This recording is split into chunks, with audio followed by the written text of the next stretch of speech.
Assalamualaikum warahmatullahi wabarakatuh. Tabiun, berjumpa lagi dengan saya Faizal Hafizi, guru SD Negeri Tetaan, Kecamatan Penengahan, Lampung Selatan, calon guru penggerak angkatan 6 di aksi nyata modul 1.4 budaya positif. Perkenalkan, Bapak Fransiskus Saprius Berek sebagai fasilitator dan Ibu Kesi Merawati sebagai pendamping praktik saya.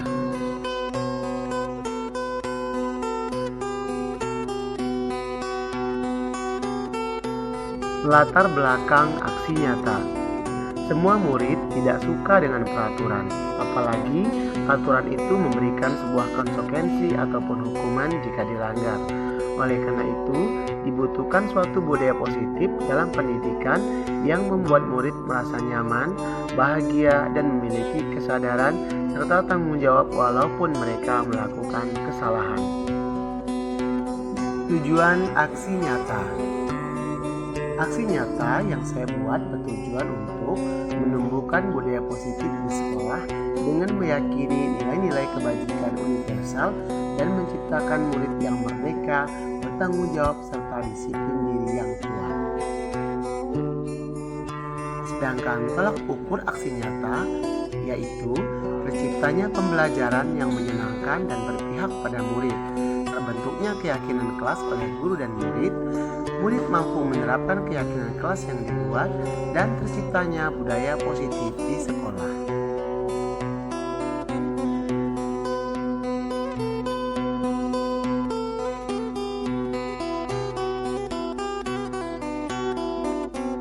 Tahapan persiapan.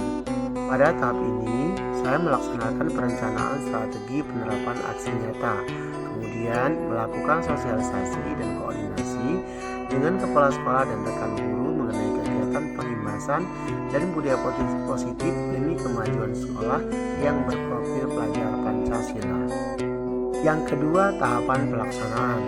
Pada tahap ini, saya mengimplementasikan materi tentang budaya positif dengan kegiatan penghimasan kepada seluruh dewan guru dan kegiatan-kegiatan yang berpihak kepada murid.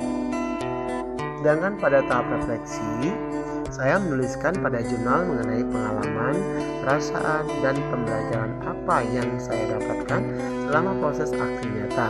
Saya juga membuat rencana tindak lanjut mengenai apa yang akan saya perbaiki dan saya tingkatkan dari aksi nyata yang telah saya lakukan. Inilah muatan video aksi nyata. Yang pertama, penerapan 4S. Yang kedua, menuntun atau berpihak pada murid. Kemudian ketiga, keyakinan kelas. Keempat, segitiga restitusi. Dan yang kelima, pengimbasan.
Hari ini kita akan membuat keyakinan kelas.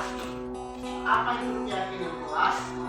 Keyakinan kelas itu adalah sesuatu yang berasal dari dalam dan kamu berusaha untuk selalu melakukannya. Bahasanya bahasa yang baik, bahasa yang positif. Bapak beri contoh, misalnya tentang masalah kebersihan. Ya, Bapak tanya sekarang, kamu suka nggak itu bersih? Suka nggak meja yang bersih? Kakak yang bersih? Kakak yang bersih? Nah, kalau suka dengan kebersihan, maka tulis kamu suka kebersihan. Baik anak-anak, ya, nanti apa yang kamu yakini, kamu tulis di kertas ini. Ya, silakan tulis sebanyak-banyaknya keyakinan kelas dan keyakinan kamu. Ya, setelah selesai nanti satu persatu akan menempelkannya di papan tulis. Paham? Silakan siapkan pulpennya. Bapak bariskan satu-satu. Tidak usah diberi nama. Yang sudah mendapatkan kertas boleh langsung menuliskan keyakinan kelasnya. Silakan boleh langsung menuliskan keyakinan, jangan terbalik ya. Lemnya arah atas. Lemnya arah atas.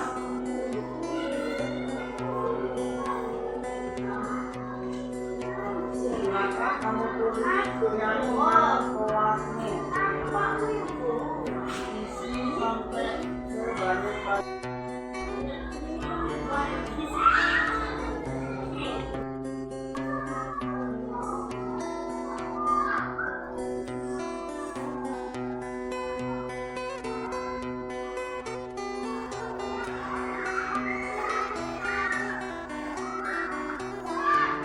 Yang kamu tulis adalah yang kamu yakini, menurut kamu itu baik, dan kamu akan selalu berusaha untuk melakukannya.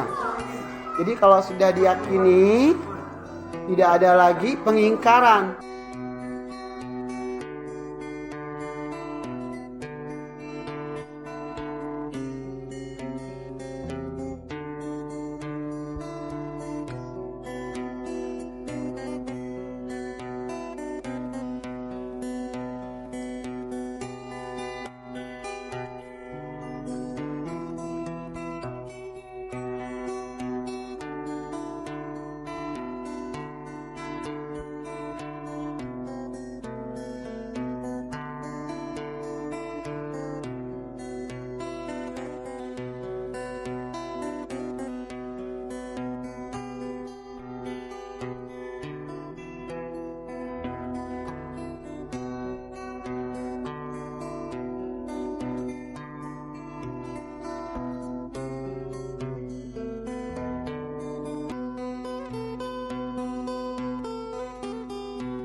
waktunya. Lalu melakukan yang berasal dari yakini, setelah kita yakini, kita berusaha untuk menerapkan dalam kehidupan sehari, baik di kelas ataupun di luar sekolah. Tapi ini khusus dalam kelas, kalau di luar sekolah lain lagi ya.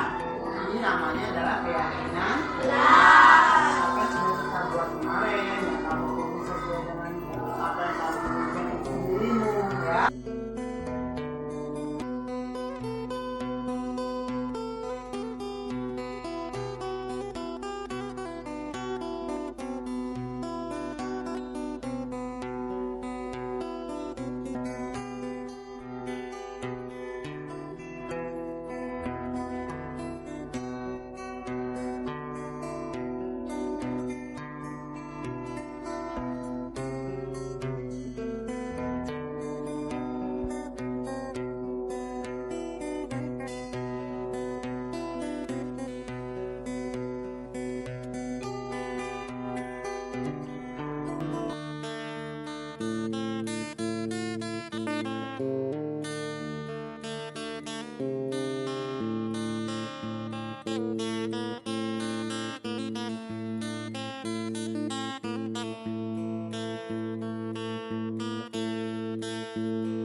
Terlambat.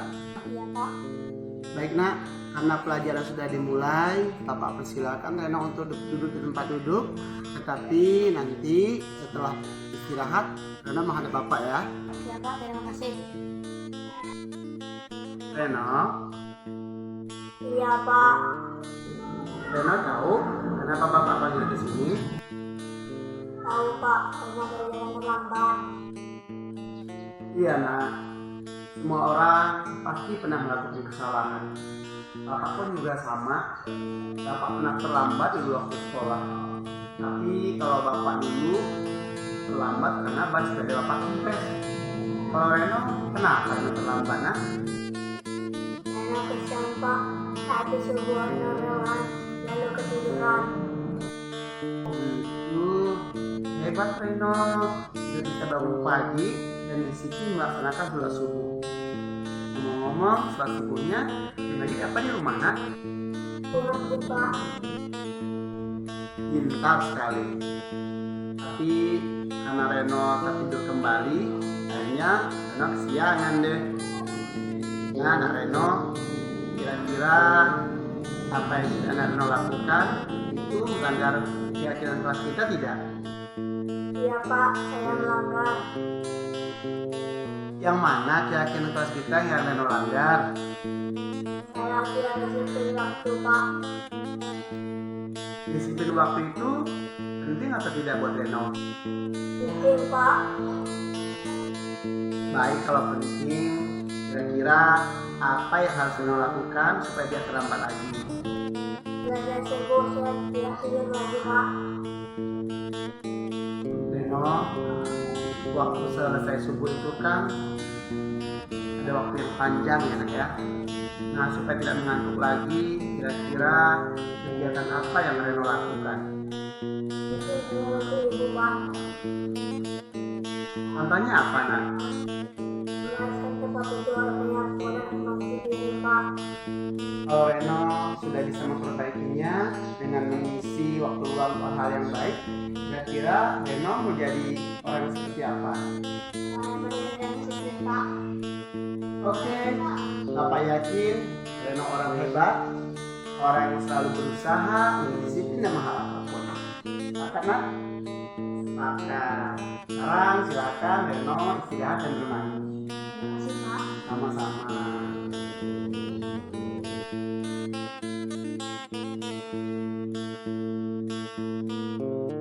Maaf Pak. Iya, ada apa nak? Dia belum melakukan PSK dan yang mengerjakan sikap kedua keadaan dan tidak memberikan nilai Pak. Oh begitu. Kalau begitu Reno duduk di sini dulu ya nak ya. Iya Pak. Manusia itu tidak ada yang sempurna. Setiap orang pasti pernah melakukan kesalahan.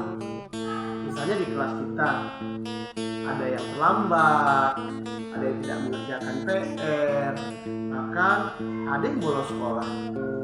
Itu sudah hal yang biasa nak. Jadi Reno tidak usah merasa takut ataupun Reno tidak usah merasa cemas karena semua orang pasti pernah melakukan kesalahan itu. Iya Pak. Kalau Bapak boleh tahu, kira-kira kenapa Reno belum mengerjakan PR? Setelah pulang sekolah, saya teman-teman membuat nilai untuk dalam tema. Saya kelelahan. Setelah Isa, saya bangun tidur dan lupa memeriksa layar untuk esok. Oh begitu nak, Reno kelelahan. Iya, habis sholat isya, Reno langsung tertidur. Tapi Reno hebat. Reno mampu disiplin sholat 5 waktu, sholat isya, walaupun Reno kelelahan. Kalau tidak mengerjakan PR, itu kira-kira Reno melanggar keyakinan kelas tidak? Melanggar Pak. Keyakinan kelas kita yang mana yang Reno langgar? Saya tidak bertanggung jawab atas tugas yang diberikan Pak. Nah, sikap tanggung jawab itu penting nggak buat Reno? Penting Pak. Kalau penting, apa coba yang bisa Reno lakukan untuk memperbaikinya? Saya akan selalu belajar dan bertanggung jawab atas tugas yang diberikan oleh guru. Nah, Reno tidak mengerjakan PR dan tidak belajar karena kelelahan. Kira-kira apa yang akan Reno lakukan supaya Reno tidak kelelahan lagi? Dan Reno bisa belajar juga mengerjakan tugas dari guru. Dan pernah melupakan tidak terlalu lama Pak. Baik, jika Reno sedang memperbaikinya, kira-kira Reno akan jadi orang seperti apa ke depannya nak? Saya akan bertanggung jawab atas semua tugas yang diberikan Pak. Bagus, Bapak yakin Reno pasti bisa. Nah, karena Reno belum mengerjakan PR, Bapak beri kesempatan sehari kelonggaran waktu untuk Reno mengerjakan PR dan besok dikerjakan ya. Terima kasih Pak. Sama-sama.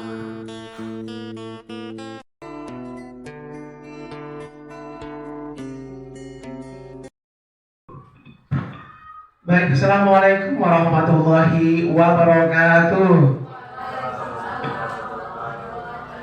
Tabi'un. Alhamdulillahirabbil alamin. Alhamdulillahilladzi hadana li hadza wa ma kunna linahtadiya laula an hadana Allah. Asyhadu an la ilaha illallah wa asyhadu anna Muhammadan abduhu wa rasuluh la nabiyya ba'da amma ba'du. Bismillahirrahmanirrahim. Rabbi shrah li sadri wa yassir li amri wahlul 'uqdatam min lisani yafqahu qawli. Amin amin ya rabbal alamin. Bapak Ibu yang berbahagia, alhamdulillah kita panjatkan puji syukur kehadirat Allah Subhanahu wa taala karena di siang hari ini kita masih diberikan berbagai macam nikmat oleh Allah sehingga kita bisa berkumpul di tempat ini dalam acara mengikuti pengimbasan pemahaman dan pengalaman penerapan budaya positif aksi nyata modul 1.4 budaya positif program guru penggerak. Nah Bapak Ibu yang berbahagia, sebelum kita memulai mengikuti pengimbasan ini, terlebih dahulu saya meminta Bapak Ibu untuk menggambar ya, sebuah gambar. Bapak Ibu tentukan sendiri gambar apa ya. Gambar itu merupakan sesuatu yang Bapak Ibu inginkan, ingin menjadi seperti gambar itu maksudnya ya. Jadi gambar itu nanti saya minta jelaskan. Misal saya menggambar bunga karena bunga itu indah gitu. Saya ingin menjadi keindahan, menginspirasi keindahan untuk orang lain. Misal seperti itu ya. Kira-kira bisa Bapak Ibu?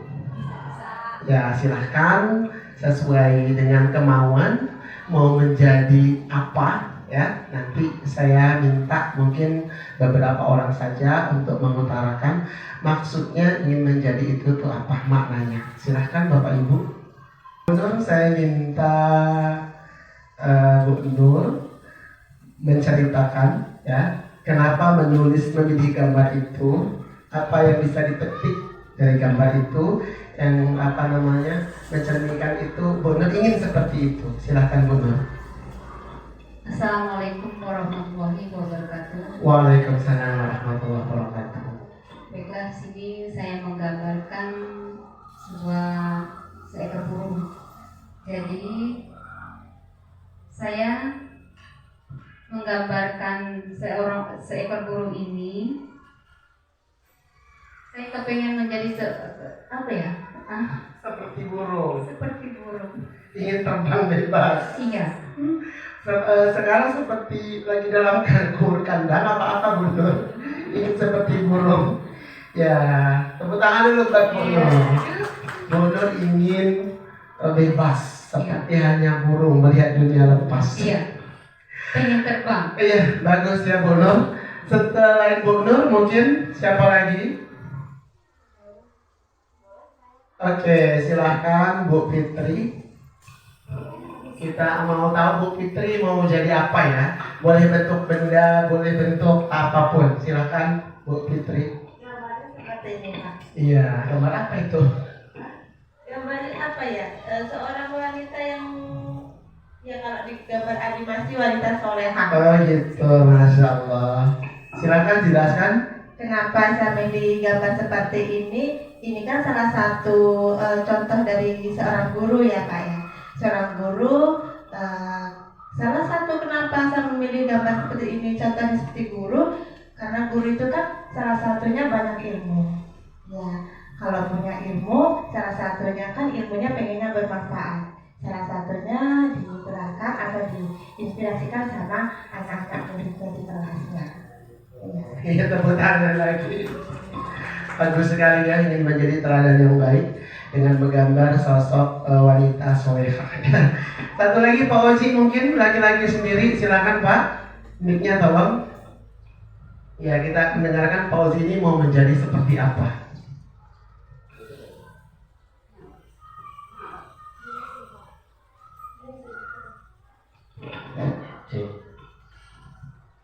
Terima kasih sebelumnya. Assalamualaikum warahmatullahi wabarakatuh. Waalaikumsalam warahmatullahi wabarakatuh.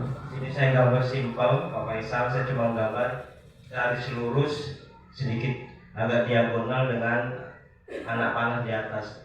Maksudnya saya pengen, artinya itu yang saya pengen seperti garis lurus saja dari bawah ke atas, merangkak dari yang tadinya nggak bisa apa-apa, mempunyai tujuan ke atas, yang tujuannya salah satu sukses ke atas gitu aja. Amin, amin ya Rabbal Alamin. Tepuk tangan buat Pak Uzi. Semoga nanti dia lurus terus ya, nggak belok-belok. Kalau belok kita ingatkan lagi ya. Dan mulai belok-belok kita ingatkan sampai lurus sampai ke titik akhir tujuan ya. Baik Bapak Ibu, selamat datang para guru hebat. Kita ini adalah semua guru-guru yang hebat ya. Mari belajar bersama, berkolaborasi demi terwujudnya budaya positif di sekolahan kita tercinta ini. Nah Bapak Ibu, ya sebelum masuk ke materi yang utama, terlebih dahulu saya menjelaskan tentang Ki Hajar Dewantoro. Ya, bacaannya Dewantara, tapi kalau kata istriku bacanya harus Dewantoro walaupun tulisannya Dewantara, karena itu memang dari bahasa Jawa katanya. Kalau masih dibaca Dewantara belum paham, memahami ya. Jadi saya baca Ki Hajar Dewantoro ya. Adalah bapak pendidikan nasional yang terkenal dengan 3 filosofinya, yaitu 1 Ingar Sosung Tulodo, di depan menjadi teladan, ing madio mangun karso, di tengah menjadi penyemangat, dan terakhir ini sudah tidak asing kita sering mendengar, tuturi handayani, yaitu di belakang ia memberikan dorongan. Nah, dari ketiga filosofi ini, inilah filosofi seorang guru ya. Jadi seorang guru itu dia harus ingar sosung tulodo, di depan dia menjadi tauladan untuk semuanya. Kemudian ing madio mangun karso, di tengah dia menjadi penyemangat. Jadi kita bukan kita yang disemangati, tetapi kita menjadi penyemangat untuk anak didik kita. Dan terakhir tuturi handayani, di belakang yang memberikan motivasi atau dorongan. Selain itu, Ki Hajar Dewantara juga memberikan pengajaran bahwa pendidikan harus berpihak kepada murid. Murid bukanlah objek yang hanya menerima, tetapi murid adalah subjek yang mampu bergerak aktif. Tugas kita hanyalah sebagai fasilitator yang menuntun murid untuk menemukan jati dirinya. Nah, ini adalah pembelajaran sekarang ini ya. Kalau dulu seperti mungkin kita ingat-ingat zaman dulu bahwa murid itu seperti halnya dia objek, apa kata guru begitulah nanti murid jadinya. Sekarang sudah zaman berbeda, zaman generasinya sudah berkembang ya, sudah kebalik sekarang ya. Jadi murid itu kita anggap subjek yang mereka itu mampu untuk melakukan apapun, kita hanya menuntun saja ya. Contohnya adalah tanaman padi dan jagung. Nah, inilah padi dan jagung itu selalu tumbuhan yang berbeda. Padi di air, jagung di darat. Dan mereka berdua itu tidak sama pemeliharaannya. Begitupun dengan murid kita. Ada murid yang lambat, ada murid yang cepat, ada murid yang suka pembelajaran praktek, ada yang sukanya nulis-nulis aja nggak mau praktek ya. Mungkin guru olahraga lebih paham ya. Ada yang suka olahraga, so ada juga yang nggak suka olahraga. Nah, karena perbedaan itu makanya kita tidak bisa atau tidak boleh menyamaratakan murid. Semua harus bisa. Matematika misalnya harus bisa semua, padahal ada yang memang susah sekali ya. Nah, itulah kita hanya menuntunnya saja. Menuntun sama seperti jagung dengan padi, beda pemberlakuan beda ya. Kita tidak bisa mengatur-ngatur padi harus jadi seperti jagung, jagung harus jadi seperti padi, tapi kita hanya untuk menuntun jagungnya kita pupuk, kita buang semua yang mengganggu sampai dia tumbuh besar. Begitupun mengajar ya. Ada anak yang lambat, sama seperti kita belajar naik sepeda ya, belum tentu bisa langsung cepat. Ada yang jatuh bangun, ada yang nggak bisa, ada yang malah takut. Nah, yang bisa berarti oh ini memang model orangnya bisa. Yang nggak bisa ya kita tuntun pelan, atau diajar lagi ya. Jangan udah kamu memang nggak bisa belajar ini, udah nggak usah. Nah, seperti itu. Tapi kita menuntun. Kita lanjut. Nah, inilah konsep budaya positif yang akan kita pelajari pada pertemuan kali ini ya. Ada perubahan paradigma belajar, ada disiplin positif, ada kebutuhan dasar manusia, kemudian ada motivasi perilaku manusia, posisi kontrol restitusi, keyakinan kelas, dan terakhir adalah segitiga restitusi. Kita akan bahas satu persatu, semoga nanti waktunya cukup ya. Pembelajaran dengan paradigma baru. Pembelajaran dengan paradigma baru dirancang berdasarkan prinsip pembelajaran yang berdiferensiasi sehingga setiap siswa belajar sesuai dengan kebutuhan dari tahap perkembangannya untuk mewujudkan profil belajar Pancasila. Sudah tahu belum Bapak Ibu profil belajar Pancasila? Ya, karena kita belum memakai kurikulum merdeka ya, jadi kita belum terbiasa. Ini nanti kalau bagaimanapun nanti di tahun ke depan kita akan memakai kurikulum merdeka, dan inilah yang akan kita capai ya. Profil belajar Pancasila itu yang pertama adalah kebinekaan global, kemudian bergotong royong, kreatif, bernalar kritis, mandiri, dan beriman kepada Allah Subhanahu wa Ta'ala, Tuhan yang Maha Esa. Nah, pembelajaran paradigma baru inilah yang merubah dunia pendidikan saat ini ya. Saat ini kenapa dikatakan kurikulum merdeka? Karena benar-benar memerdekakan anak. Kita lihat di SMA sekarang pembelajarannya sudah tidak disamaratakan lagi, ya, sesuai dengan minat dan bakat anak, ya.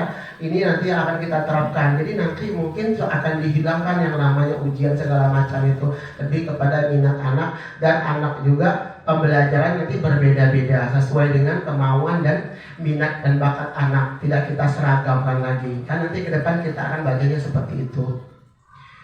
Selanjutnya ada disiplin positif, ya. Disiplin positif atau budaya positif saya jelaskan dulu. Ini kita akan menciptakan budaya positif. Budaya itu adalah suatu pembiasaan yang dilakukan secara terus-menerus berkesinambungan, dan itu budaya-budaya yang bagus. Itu namanya budaya positif. Kita akan menciptakan nanti hal-hal baru, ya, yang dia itu baik untuk murid, untuk perkembangan murid dan guru. Itu nanti menjadi budaya. Hal-hal seperti itulah yang akan kita cari bagaimana caranya, ya, trik-triknya, apa yang harus kita lakukan supaya nanti timbullah atau muncullah, terciptalah budaya positif itu. Yang pertama disiplin dulu, disiplin positif.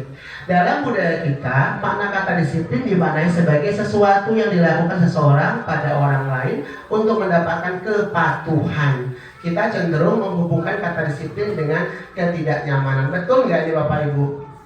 Disiplin itu seolah-olah dia harus gitu ya, harus patuh. Nah, itu disiplin yang menurut kata kita, ya, yang membuat orang yang melakukannya itu ada perasaan tidak nyaman, karena disiplinnya itu seolah menjadi aturan yang diharuskan, ya. Nah, kemudian sebagai pendidik, tujuan kita adalah menciptakan anak-anak yang memilih disiplin diri sehingga mereka bisa berperilaku dengan mengacu pada nilai-nilai kebajikan universal dan memiliki motivasi intrinsik bukan ekstrinsik. Ya, ini saya jelaskan lagi Bapak Ibu. Jadi disiplin kalau ini, ya, seolah-olah ini aturan yang harus kita ikuti, ya, seolah-olah ini adalah pemaksaan, kita harus patuh, ya, dan menimbulkan ketidaknyamanan bagi kita. Tetapi ini akhirnya sebagai pendidik kita rubah, ya. Tujuan kita adalah menciptakan anak-anak yang memiliki disiplin diri sehingga mereka bisa berperilaku dengan mengacu pada nilai kebajikan universal dan memiliki motivasi intrinsik. Motivasi intrinsik itu adalah kemauan dari dalam dirinya sendiri, bukan karena aturan, bukan karena sesuatu yang dibuat tidak atas kesepakatan, ya, tetapi dia benar-benar terlahir dari dalam dirinya bahwa memang saya harus berangkat pagi. Kalau tidak berangkat pagi nanti saya ini itu dalam dirinya sendiri, ya. Bukan ekstrinsik itu yang tadi, ya, bukan dari dalam diri dia datang pagi karena memang sudah aturannya begitu, ya. Bukan memang dari dalam dirinya ingin berangkat pagi. Selanjutnya, disiplin positif merupakan salah satu cara menerapkan disiplin yang bertujuan untuk menumbuhkan kesadaran serta memberdayakan anak untuk melakukan sesuatu tanpa sogokan, ancaman maupun hukuman, ya. Nanti akan kita bahas materi selanjutnya bagaimana sih kok bisa menjadi hukuman, ya, biar kita lebih memahami lagi. Nah, kemudian ini perlu kita pahami juga, ya. Untuk mendisiplinkan manusia atau murid kita harus memahami kebutuhan dasarnya. Ini kelima-limanya ini adalah kebutuhan kita, kebutuhan murid. Jadi ini harus terpenuhi semua, ya. Ini terpenuhi semua. Jadi dalam belajar pun juga harus terpenuhi ini semua. Yang pertama adalah kebutuhan dasar kita bertahan hidup. Bagaimanapun dengan cara apapun kita akan berusaha supaya kita bisa bertahan hidup. Itu kebutuhan dasar kita, ya. Makanya ada bertindak di luar jalur, ya, mencuri segala macam untuk supaya bisa bertahan hidup, ya. Itu kebutuhan dasar. Yang kedua adalah setiap manusia itu memerlukan kasih sayang, rasa diterima. Jadi setiap murid kita itu yang hadir di kelas kita semuanya butuh kasih sayang dan mereka merasa ingin diterima, ya. Jadi kalau bisa ada murid kita yang memang susah diatur, ya, banyak bertingkah, dia itu butuh ini, kurang kasih sayang. Makanya dia mau diperhatikan, lompat sana jalan sini. Nah, dia butuh kasih sayang, tapi kita marahi. Biasanya dia tidak terpenuhi kasih sayangnya, ya. Dia malah walaupun dia diam tapi nanti ya akan dicoba lagi. Tapi kalau kita misalnya dia jalan dekati pelan-pelan ya baik-baik, kita katakan anak pintar itu duduk apa jalan misalnya. Jadi dia memberikan jawaban sendiri, duduk. Nah, berarti mau pintar apa enggak? Mau, berarti duduk. Nah, dia memberikan jawaban sendiri. Bagaimana caranya kita biar dia sadar sendiri, bukan kita yang ngatur. Duduk. Kalau nggak duduk awas kamu. Ya, biasanya kita seperti itu ya.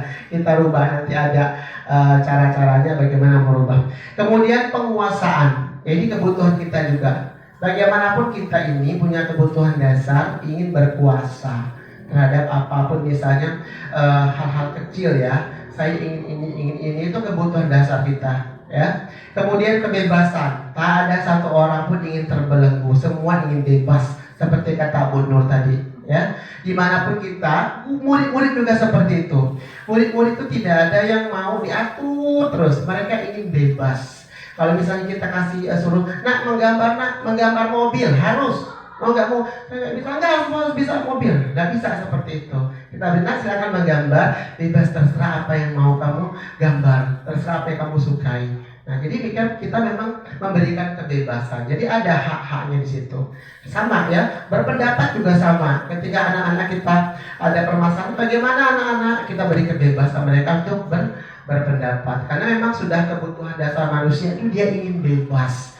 Ya, sama kalau kita bekerja, kita diatur terus, itu kita merasa tidak nyaman. Ya, kita pun di tempat kita itu kita bebas berekspresi, bebas berpendapat ya, karena itu kebutuhan dasar kita. Yang terakhir kesenangan. Siapa sih yang tidak mau merasakan senang ya? Semua ingin merasakan senang karena itu adalah dasar kita ya.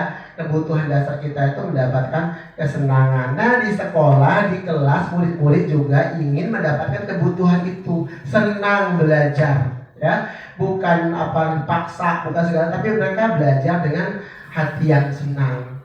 Itu lagi Bapak Ibu. Nah, motivasi perilaku manusia. Motivasi merupakan dorongan yang timbul pada diri seseorang secara sadar untuk melakukan sesuatu tindakan dengan tujuan tertentu. Langsung saya baca aja ya. Ada motivasi itulah dorongan perilaku manusia ya. Menghindari ketidaknyamanan dan hukuman. Semua itu manusia itu ingin menghindari hukuman, benar nggak? Semua ya. Murid melakukan disiplin diri karena ia takut dihukum. Ini merupakan motivasi ekstrinsik, motivasi bukan dari dalam diri. Jadi dia datang pagi karena ada hukumannya nih kalau terlambat. Berarti bukan dari dalam dirinya, karena dia takut ya. Karena takut, makanya itu dia menghindari ketidaknyamanan ya. Kemudian mendapatkan imbalan atau penghargaan dari orang lain. Murid melakukan disiplin diri karena ia ingin mendapatkan imbalan. Ini motivasinya juga ya.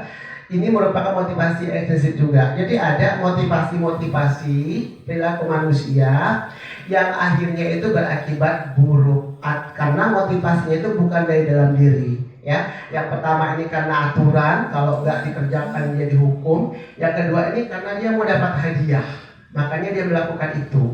Ya, ketika dia dapat hadiah, maka jangan harap dia melakukan itu. Karena kita motivasinya tadi itu adalah karena hadiah. Makanya sekarang katanya sudah ditiadakan. Ya, nah siapa yang bisa jawab? Bapak kasih uang 1.000. Nanti kalau nggak ada uang dia malas. Nggak ada uangnya nggak yang bisa, hanya ditagih ya. Karena motivasinya itu adalah untuk penghargaan. Yang terakhir, menghargai nilai-nilai kebajikan diri sendiri. Murid melakukan disiplin diri karena sadar akan nilai kebajikan dirinya.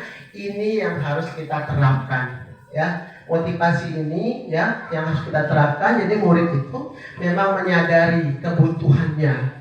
Ya, mengerjakan tugas bukan karena hukuman, tapi memang udah kewajiban saya gitu ya. Datang pagi bukan karena aturan, tapi memang saya maunya berangkat pagi. Karena kalau berangkat pagi saya tidak terlambat, saya tidak dimarah misalnya ya. Memang dari dalam dirinya sendiri. Yang selanjutnya adalah konsep disiplin dengan identitas sederhana ini. Apakah kita ini masih melakukan ini? Karena ini adalah disiplin yang gagal. Ya, yang pertama hukuman.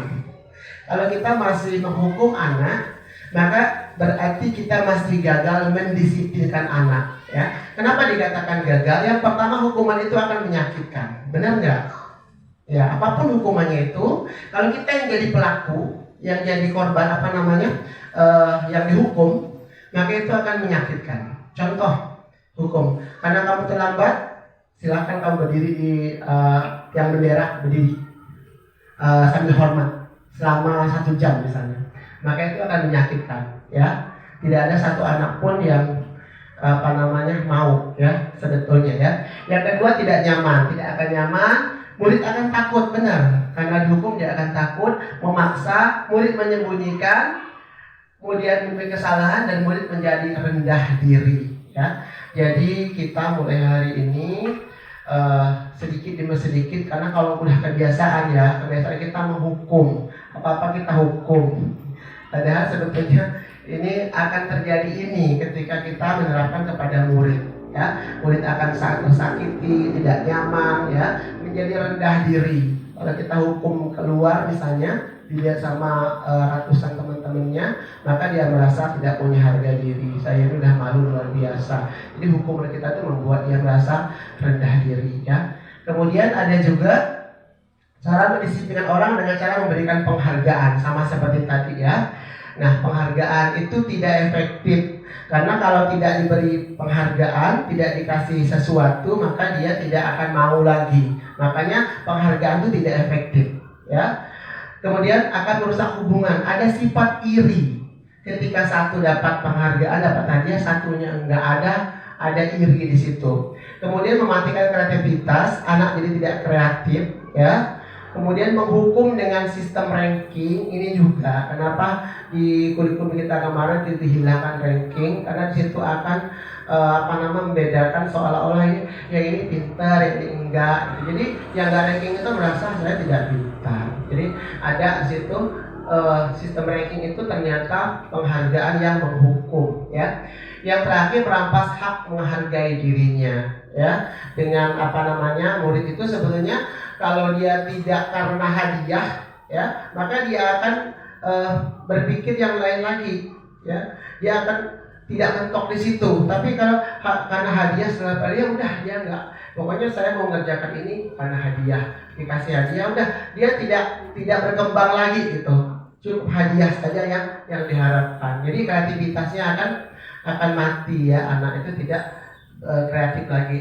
Nah, kemudian kita ada disiplin yang sukses. Ini yang harus berusaha kita ikuti. Ada konsep disiplin dengan intensitas yang sukses, ya. Pertama, konsekuensi. Konsekuensi itu beda dengan hukuman.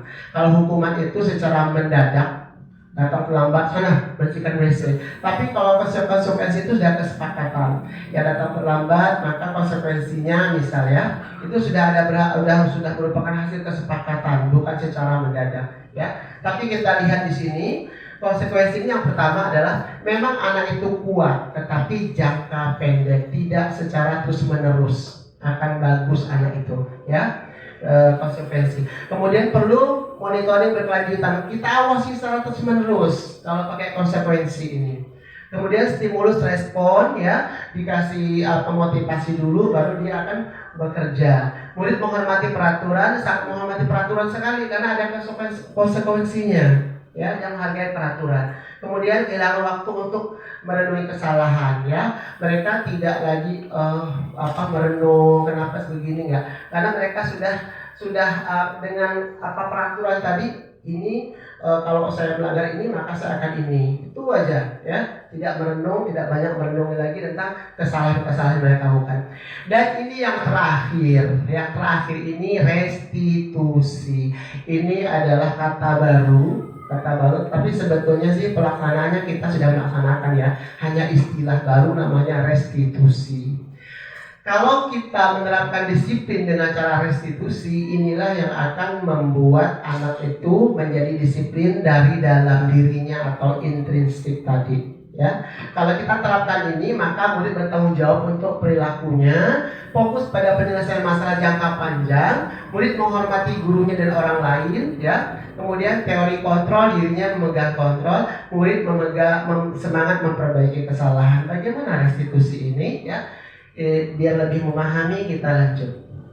Nah, konsep disiplin pendekatan restitusi, sebuah cara menanamkan disiplin positif pada murid. Nah, apa sih restitusi ini? Bukan goresti ya. Restitusi. Proses menciptakan kondisi bagi murid untuk memperbaiki kesalahan mereka sehingga mereka bisa kembali pada kelompok mereka dengan karakter yang lebih kuat. Anak salah tidak dihukum tapi malah sadar, akhirnya kembali tapi malah menyadari kesalahannya dan mau memperbaikinya tanpa emosi, tanpa marah-marah. Anak sadar. Ya, ini yang disebut dengan restitusi ya. Nanti kita berusaha menerapkan ya Ibu Nur ya. Karena memang kalau dengan cara emosi itu yang jelas kita akan rugi besar. Berapa banyak penyakit-penyakit yang mendadak itu karena pengaruh daripada emosi ya. Jantung, serangan jantung, darah tinggi semua adalah karena emosi. Apalagi kita mengurusi anak-anak ya, setiap harinya ada yang memancing emosi. Tapi dengan restitusi ini mudah-mudahan kita bisa mengurangi emosi ya. Ciri-ciri restitusi bukan menebus kesalahan namun belajar dari kesalahan, memperbaiki hubungan, tawaran bukan paksaan, kita tidak memaksa ya, menuntun untuk melihat ke dalam diri, mencari kebutuhan dasar yang mendasari tindakan, fokus pada karakter bukan tindakan, menguatkan dan fokus pada solusi. Ini contohnya. Contoh ada siswa yang tidak mengerjakan PR ya. Kita akan lihat bagaimana perbedaan hukumannya kita berikan atau cara penyelesaian kita. Dengan cara kita hukum ya. Guru menghukum siswa tersebut hormat bendera selama 10 menit. Guru marah dan murid pun takut. Ini dihukum ya. Murid terlambat, cara penyelesaian kita dihukum seperti ini ya. Kemudian cara kedua dengan konsekuensi. Konsekuensi tadi itu ya. Konsekuensi itu ya, kamu sudah melanggar, kamu tahu kan kalau kamu melanggar nilai kamu jadi kecil ya. Itu ada hitung-hitungannya. Manajer, apakah kamu tahu masalahmu, kira-kira bagaimana kamu perbaikinya? Ini yang kita sebut dengan restitusi.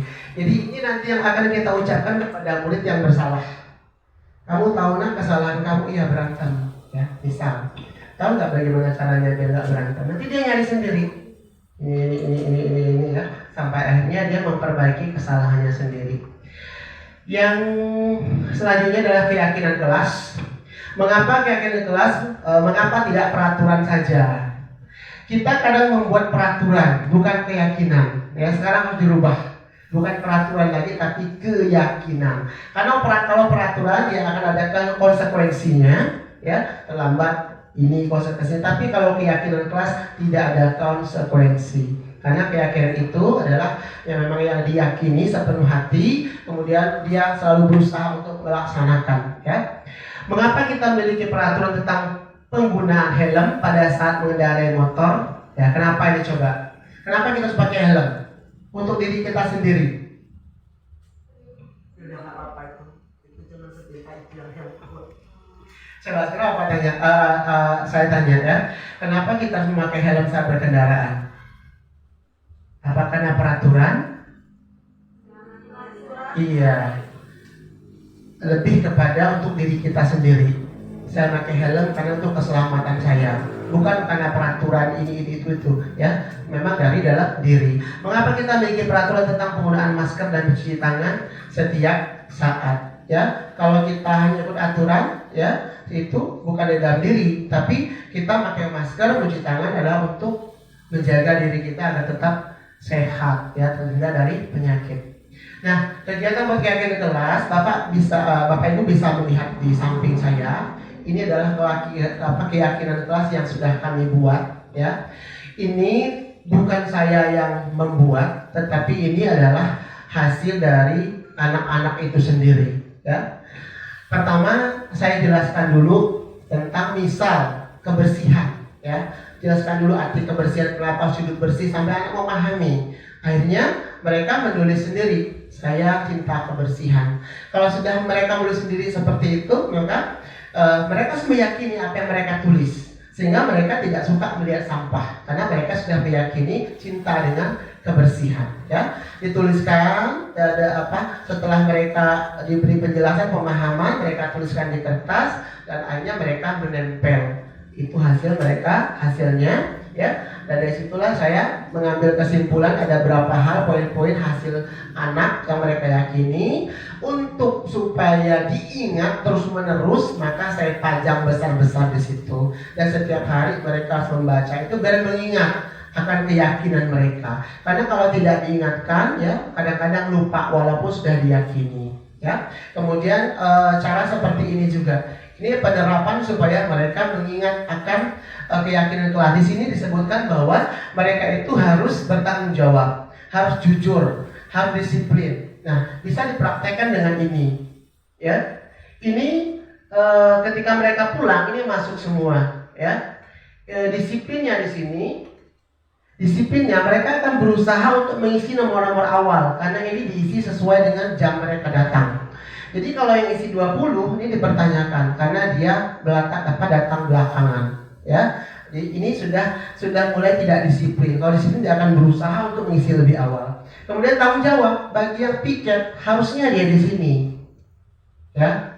Harusnya dia di sini karena dia punya tanggung jawab piket. Kalau misalnya piket kedapatan di sini, berarti dia kurang bertanggung jawab, ya, kalah dengan yang tidak piket. Jujur, ya kita akan melihat apakah dia betul memasukkan ini sesuai dengan jamnya. Jangan sampai dia datangnya nomor 15 ditukar ke sini. Berarti ini berarti kejujuran, disiplin dan tanggung jawab yang merupakan nilai-nilai keyakinan kelas anak-anak tadi, ya. Selanjutnya adalah bagaimana bentuk keyakinan kelas, ya.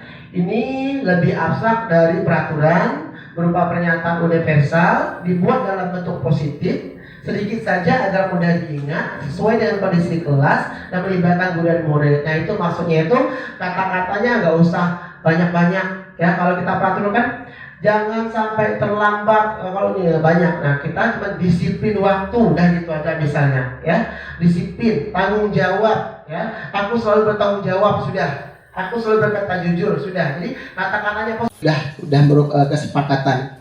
Guru memberikan konsekuensi untuk mengerjakan PR-nya saat istirahat atau dikerjakan sebanyak 3 kali lipat. Guru tegas dan siswa menghormati peraturan. Siswa tetap akan melaksanakan, tetapi dalam dirinya belum ada kenyamanan, belum ada kesadaran. Malah hukumannya 3 kali lipat menulis, ya. Ini juga sering kita lakukan. Kita tidak suka main tangan, tidak suka kekerasan, kita melakukan ini, ya. Tetapi ini juga belum bagus karena ini tetap akan tidak membuat murid itu merasa terbebani, ya. Yang ketiga, ini bedanya restitusi, ya. Guru menanyakan keyakinan kelas dirinya dan membantu siswa menyelesaikan masalahnya. Guru terbuka dan siswa menghormati dirinya dan orang lain. Ini kalau belum praktek ini masih belum puas sebetulnya, ya. Jadi nanti ada video bisa kita tonton bagaimana penyelesaian secara restitusi. Kalau ada siswa bermasalah datang ke kantor, ya, ada beberapa pilihan penyelesaian. Kita marah boleh, selesai mungkin anak keluar dengan perasaan yang takut, nangis, ya, karena penyelesaian kita dengan cara kita hukum atau kita marah. Ada yang murid masuk bermasalah, kita selesaikan dengan restitusi, mereka keluar dengan senang berusaha memperbaiki kesalahan dan tidak mengulangi lagi, ya. Caranya dengan restitusi tadi. Nanti kita lihat prakteknya, ya. Selanjutnya adalah 5 posisi kontrol. Ada penghukum, ada pembuat rasa bersalah, ada teman, ada pemantau, ada manajer, ya. Sebelum kita membahas 5 posisi kontrol ini, Bapak Ibu saya minta membayangkan, ya, di tangan Bapak Ibu ada benda berharga, entah intan, entah emas, entah apa, ya, berharga. Bapak Ibu genggam. Kemudian ada orang yang ingin berusaha merebut benda itu. Kira-kira apa yang Bapak Ibu lakukan? Orang itu ngomong begini, tolonglah saya ini udah gak makan, masa sih kamu pelit amat sama saya pinjem. Gimana? Apakah Bapak Ibu akan melepas, memberikan atau tetap bertahan? Bagaimana Bapak Ibu? Itu benda berharga sekali, berharga dan tidak tergantikan. Apa yang dilakukan Bu Nur? Ada yang gemes-gemes Bu Nur? Berat. tidak Masalahnya kalau dipegang itu adalah emas, senilai berapa, kalau dikasih sama dia gimana nantinya? berarti tidak mau membuka, tidak membuka benar. Ya, Bapak Ibu, itulah yang bisa menentukan membuka atau tidak itu siapa? Kita sendiri. Artinya kitalah yang akan menjadi pengontrol. Dan ini benda berharga ini adalah anak-anak didik kita. Nah, mereka mau jadi apa? Ya tergantung kita mengontrolnya. Ya, kalau kita misalnya tidak apa kita kasih ke orang ini, akhirnya mau jadi apa dia? Ya, tidak bertanggung jawab kita. Tapi kita menjadi pengontrol. Nah, tapi pengontrol murid ini, anak didik kita ini ada berbagai macam. Ya, bisa kita kontrol dengan cara penghukum seperti tadi. Anak-anak kita hukum aja, cara kita mengontrol dia. Ya, kita hukum. Ada yang membuat rasa bersalah. Anak-anak gimana ya sadar kita buat dia itu merasa bersalah gara-gara kamu sih ibu tadi dimarahin, coba gimana coba ya, anak kita tuh merasa bersalah. Oh iya ya, nah jadi merasa bersalah. Teman juga sama ya, murid kita perlakukan seperti teman, tetapi teman ini nanti ada akibatnya juga karena kita menganggap dia teman. Nah, suatu waktu kita jadi kehilangan wibawa karena kita terlalu menganggap teman. Pemantau dan juga itu manajer, kita jelaskan nanti ya. Penghukum, patuhi aturan sekolah lalu berdiri di depan barisan, itu namanya menghukum. Membuat rasa bersalah, berapa kali Bapak harus memberi tahu kamu, Ibu kecewa sama kamu ya, kita merasa sadar tapi kita merasa bersalah. Nah, kemudian teman, ayolah tertib, buat Pak Guru tuh bangga. Kali ini tidak apa-apa kamu salah. Jadi kita membela dia, ya, membela dia. Pemantau, tidak ada di situ yang kata-katanya jangan, tidak ada, ya. Semuanya mengandung kata-kata yang positif, ya, karena dia bukan peraturan tapi keyakinan. Nah, yang berikutnya adalah ini yang terakhir Bapak Ibu, segitiga restitusi. Ini adalah proses bagaimana kita menyelesaikan permasalahan anak ya dengan menggunakan segitiga restitusi ini. Nanti kita praktek. Saya sudah beberapa kali mempraktikkan dan hasilnya memang alhamdulillah anak itu bisa menyelesaikan masalah tanpa ada dia merasa sakit, tanpa ada dia merasa dihukum ya segala macam, tapi selesai dengan menyenangkan ya. Inilah tahap-tahapnya ketika ada murid yang bermasalah. Yang pertama kita menstabilkan identitas dulu. Ya, dia bermasalah nih, datang bermasalah, kita panggil atau dia datang sendiri. Kita tanya dulu, tahu nggak kenapa Bapak panggil ke sini? Nah, dia akan jawab nanti, ya Pak, saya terlambat misalnya. Nah, setelah itu kita stabilkan dulu. Oh iya, Bapak juga dulu pernah loh nggak terlambat. Bapak juga dulu pernah loh berantem. Jadi dia nggak merasa bersalah. Oh iya ya. Jadi kita stabilkan dulu ya. Bapak juga pernah dulu berantem. Nah, setelah kita stabilkan, baru kita validasi tindakan yang salah. Nah, nanti dia sendiri yang akan menjawab, ya. Kenapa terlambat? Saya gini ya. Jelaskan semuanya, ya. Nah, baru kita langsung menanyakan keyakinan kelas kita, ada nggak yang kamu langgar? Dia akan jawab, ya saya tidak disiplin. Baru kita tanya, kira-kira bagaimana caranya biar kamu bisa tidak terlambat lagi. Dia sendiri yang mikir, ya Pak saya bangun nggak kesiangan. Kenapa bisa kesiangan? Malam ketidur. Berarti biar nggak ketidurnya, biar nggak kesiangan, biar nggak terlalu malam, bagaimana kamu melakukan apa? Nanti dia mikir, oh iya saya nanti mainnya nggak kemalaman. Dia sendiri yang akan mencari penyelesaian masalahnya. Kalau sudah keluar dari mulutnya sendiri, maka dia akan malu, ya, malu diri sendiri, sehingga dia tidak melanggar lagi. Ya, setelah itu baru kita, oh iya kamu pasti bisa. Kita motivasi lagi, nanti besoknya dia tidak terlambat lagi. Ya, nah ini contohnya, ini terakhir Bapak Ibu ya. Ini sudah saya rekam ya, contoh penerapan restitusi. Ada beberapa kasus di sini. Saya tayangkan satu kasus saja. Ya, ada suaranya nggak Bu ya? Ya, ini Reno yang terlambat ya. Ini bisa kita terapkan, masalahnya ada apa saja dengan murid kita. Kita penyelesaiannya bisa dengan ngomong baik-baik. Intinya itu ngomong baik-baik di sebelum itu.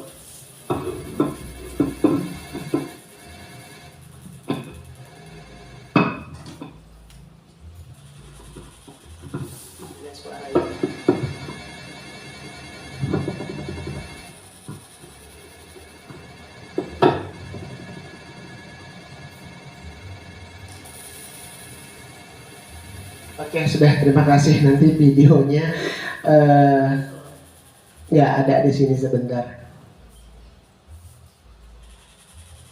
Itu tadi tidak bersuara karena terhubung dengan itu ya. Intinya saya jelaskan begini Bapak Ibu, jadi ketika bermasalah ya, anak itu tidak langsung kita hukum atau kita hakimi.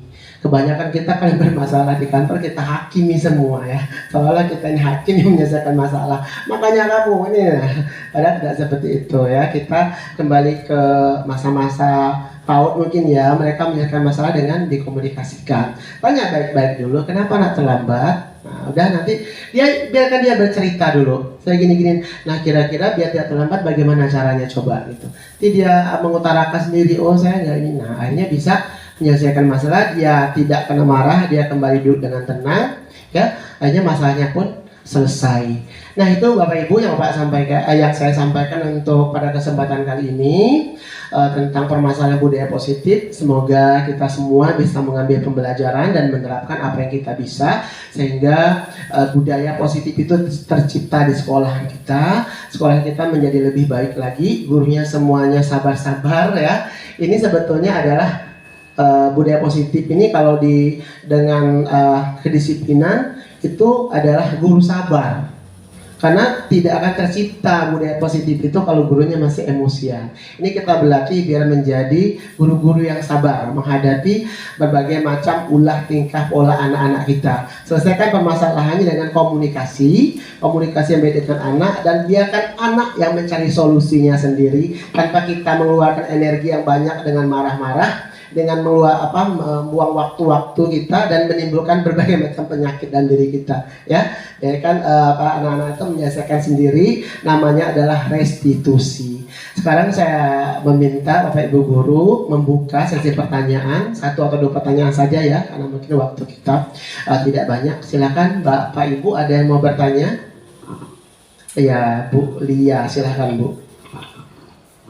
Ya, Assalamualaikum warahmatullahi wabarakatuh. Waalaikumsalam warahmatullahi wabarakatuh.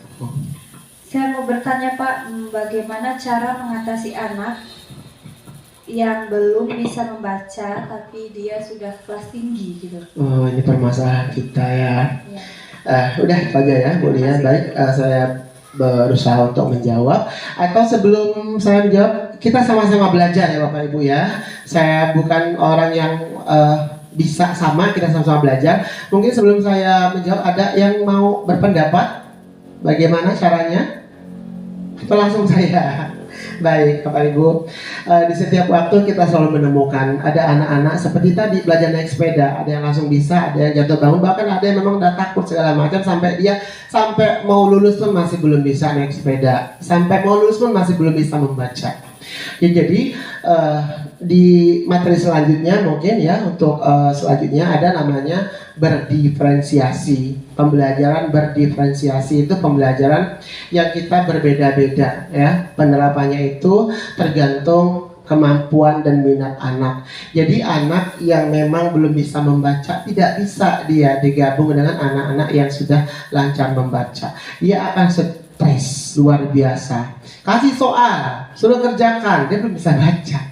Bayangkan dia, saya mau gimana nih, saya nggak bisa, akan mau disetres. Maka anak seperti itu ya perlu perlakuan khusus. Di saat orang belajar, mereka sudah bisa lepaskan dia, ayo kita tangani secara individu ya.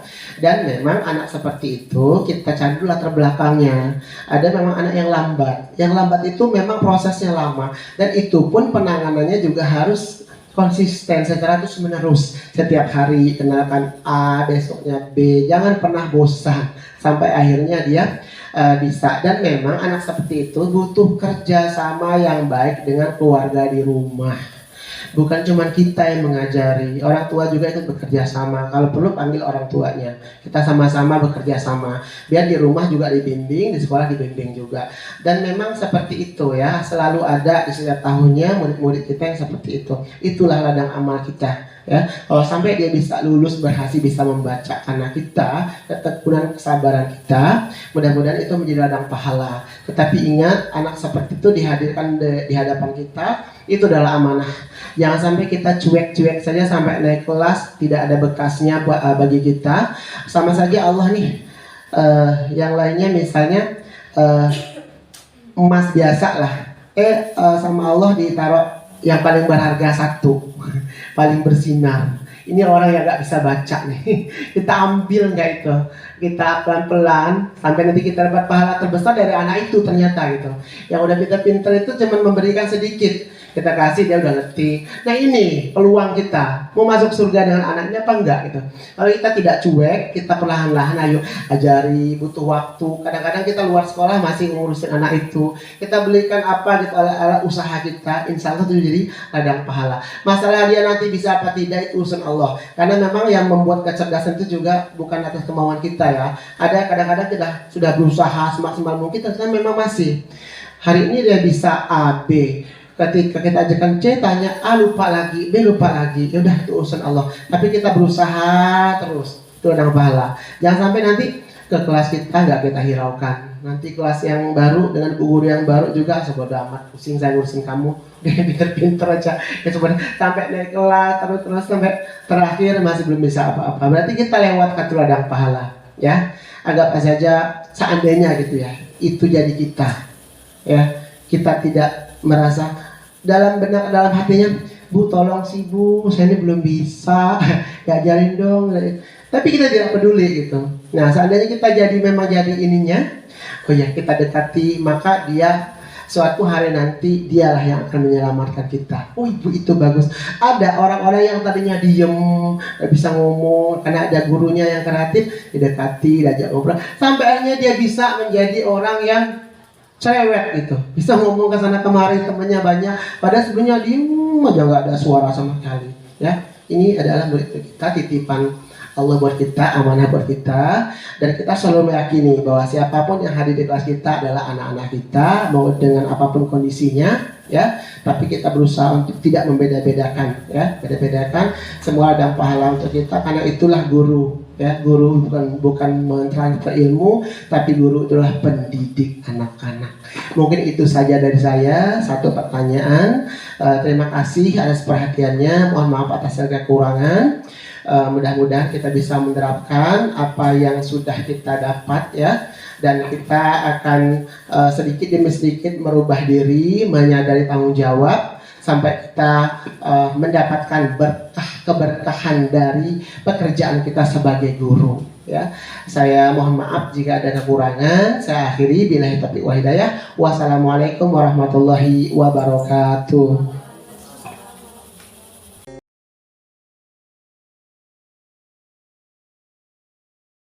Assalamualaikum warahmatullahi wabarakatuh. Tabik pun, saya Muhammad Farul Roji, salah satu guru di SDN Tetaan. Setelah mengikuti pemaparan budaya positif dari rekan kami, yaitu Bapak Faisal Hafizi dan Ibu Yulina Sari, saya memahami dan akan menerapkan budaya positif di kelas yang saya ampuh. Saya mengetahui macam-macam posisi kontrol untuk saya sebagai guru, kemudian belajar mengenai kebutuhan dasar manusia, serta penerapan restitusi dalam penyelesaian masalah. Terima kasih saya ucapkan untuk rekan kami.